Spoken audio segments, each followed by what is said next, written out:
I loved the original Star Wars trilogy.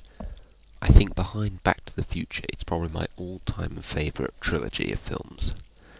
All three films were absolute smash hits, 10 out of 10.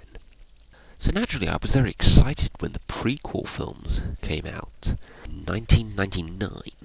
Now, these reviews are generally supposed to be about films that didn't really suck, they just weren't particularly good.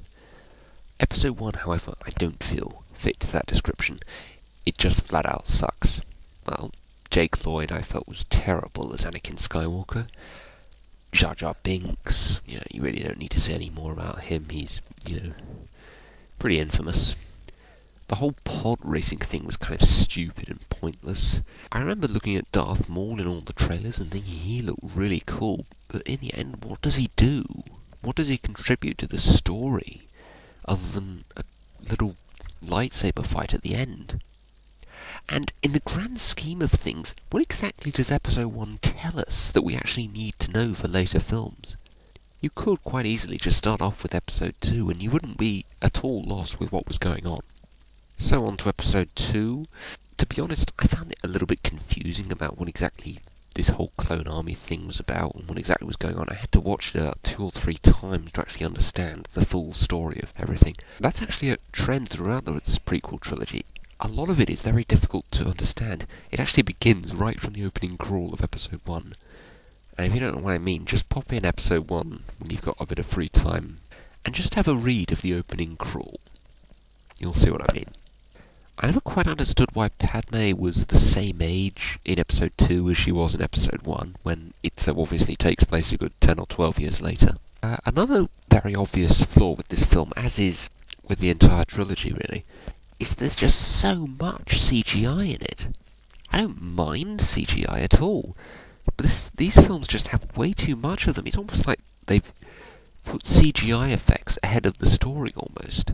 Every single scene, it's like an excuse for CGI effects. It's like watching a video game more than watching a film. A lot of the CGI effects, of course, come from the lightsaber fight, and again, there's just way too many of them with various different creatures and monsters that they fight, and it just gets old really quickly.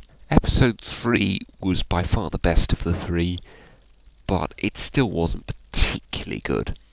The whole sort of big hype about this one, of course, was we get to find out exactly how Anakin Skywalker became Darth Vader, and in the end, he just does. The Emperor just says to him, "How do you like to turn to the dark side?" And Anakin's just sort of like, "Yeah, okay."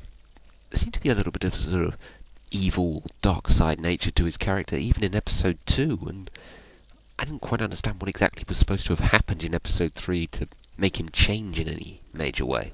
The lightsaber fight at the end between Obi-Wan and Anakin, it was kind of empty and dry really, even though the scenery was kind of spectacular. You knew neither of them could die, having seen the original 3 films, so it wasn't particularly exciting watching it, to be honest.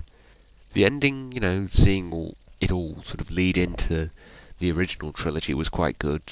Seeing the Death Star under construction, seeing Darth Vader, of course, seeing Luke and Leia being born, and seeing them taken to, of course, where we know they end up. And it really brought to the front of my mind exactly why this prequel trilogy isn't anywhere near as good as the original one. It doesn't have a lot from the original trilogy in it. With the exception of C-3PO and perhaps Yoda to a lesser extent, there really isn't any similarities between the two trilogies other than the fact that they take place in the same universe and are about the same sort of characters. But in the prequel trilogy, there's no Death Star, no Han, no Luke, no Leia, no Millennium Falcon, not nearly so much of a focus on the Force.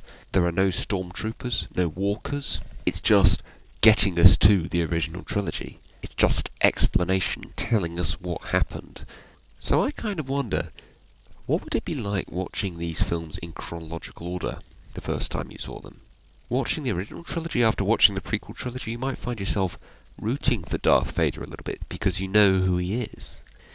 If anybody's listening to this who actually happens to have kids who haven't yet seen Star Wars, you might want to try introducing them to Star Wars by having them watch them in chronological order and see what effect it has on them.